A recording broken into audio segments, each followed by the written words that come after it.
Hello everybody, Dark Skeleton here, and in this video I'd like to revisit the idea of does Paladins rip off of Overwatch? So one of the common complaints people had early on with the Paladins game was that it took a lot of the characters from Overwatch and didn't do a lot to change them. So what I'd like to do in this video is take a look at the characters in Paladins and the counterpart characters in Overwatch, compare their abilities. That's what you see over here on the right hand side. That's actually just being pulled from overwatch.wikia.com right now. So Fernando and Reinhardt from Overwatch are both knights and very heavy armor. They're both tanks, so they have a lot of HP, and one of their key abilities is Shield for Fernando and Barrier Field for Reinhardt.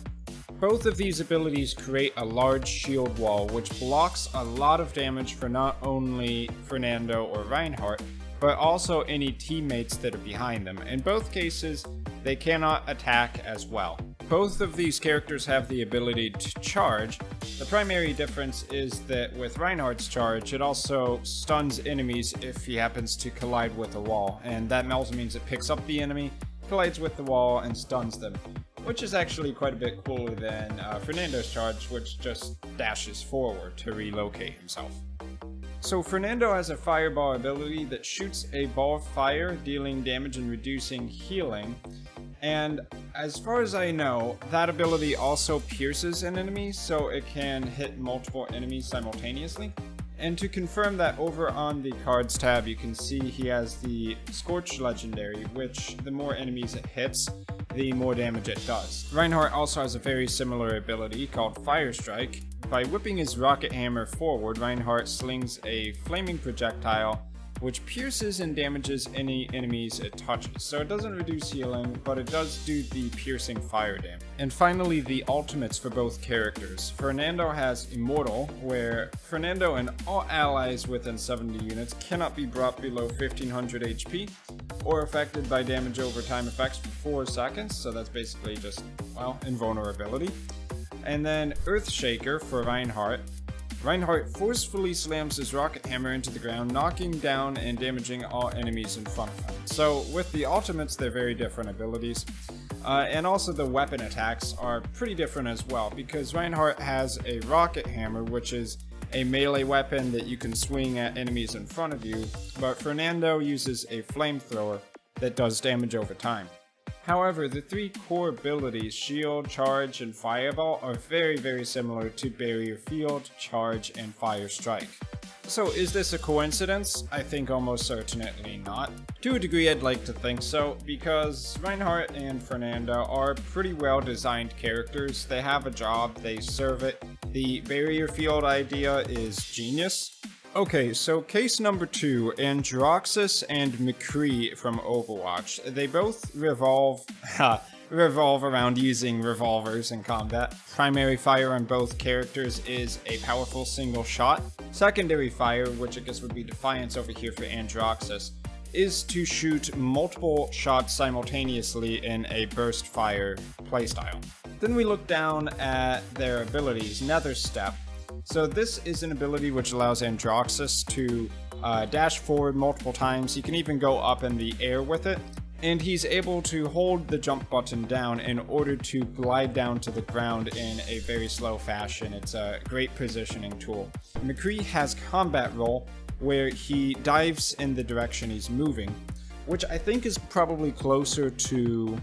But I think that combat roll is probably closer to dodge roll from Cassie. So moving on, Roxas has Reversal, which absorbs all the shots he takes from the front and fires them back at enemies, dealing a lot of damage. And McCree has a blinding grenade called Flashbang that explodes shortly after leaving the hand. It stuns people in a small radius. So those two abilities are actually quite different there. And then finally, Deadeye, the ultimate for McCree. He shoots all enemies in line of sight, where Roxas changes his weapon. Roxas, however, changes his arm into the Accursed Arm, which allows his revolver to fire these giant green area of effect blasts at enemies, dealing 1000 damage per hit, which is quite a lot in Paladins even. He gets 4 shots, and he's also put up into the air with flying power. So although they have the same basic weapon type, which is a revolver, the abilities between these two characters are actually very, very different. Not only that, but McCree is a Western stereotype, whereas Androxus is something different. I don't know what you would call him. It's kind of like a Night Hunter type character.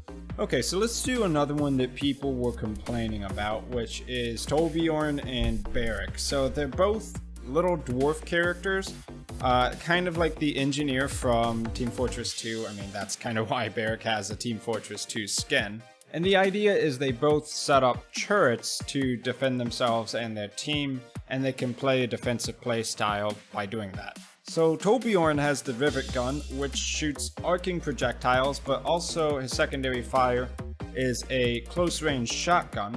Now, Barrack does not have any arcing projectiles, but he does have the shotgun, which is his main fire. Toby also has a secondary weapon, which is his forge hammer, allowing him to melee enemies, but mostly for upgrading and repairing his turrets. Barrack, on the other hand, has no melee weapon. He is solely restricted to his shotgun. So next up, build turret for Torbjorn and turret for Barrack. When Torbjorn constructs a turret, it has rockets, it's upgradable 2 times, and the turrets will automatically attack any enemies that come into range. Barrack's turret shoots more like a machine gun, can have 2 turrets at one time, but they are not upgradable. Barrack has an ability called Rocket Boots, which allows him to dash forward for 1 second, whereas Torbjorn has a completely different ability called Armor Pack, which allows him to put down an armor upgrade for his allies, which allows them to resist some incoming damage. As far as defensive options go, Barrack is built to be a tank, so he has Barricade, and Barricade is an unmovable shield, unlike Fernando's. But he can also move and act while that shield is up. And then Barrack's ultimate ability is Dome Shield, which creates a half-sphere shield completely around him, blocking up to 20,000 damage. And it also puts down a secondary turret, a flamethrower turret inside of it that deals a lot of damage to anybody who's inside. Torbjorn's ultimate ability is completely different though. It's called Molten Core, which gives him a massive attack speed buff, armor buff, and supercharges his active turret rather than creating a new one. So Torbjorn versus Barrack, are they inspired from the same idea? Largely yes.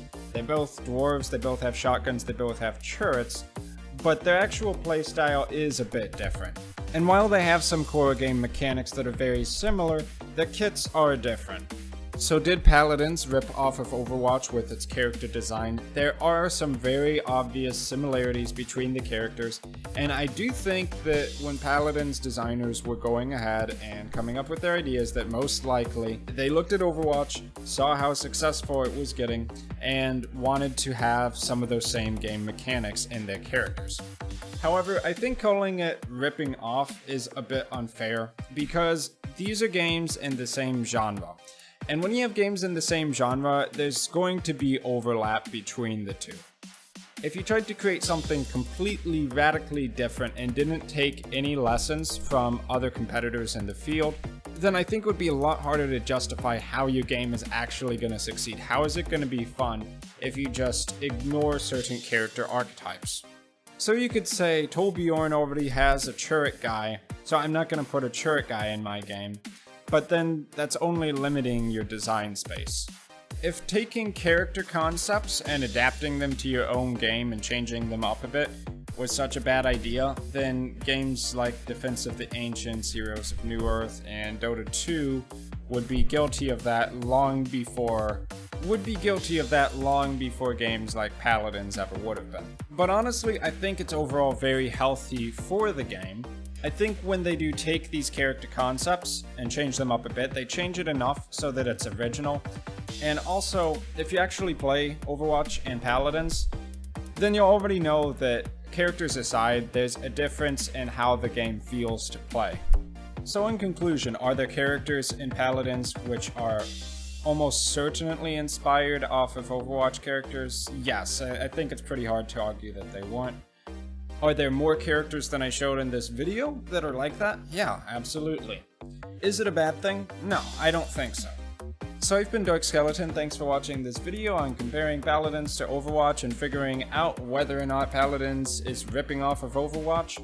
Thanks for watching, and I will see you guys in my future video content.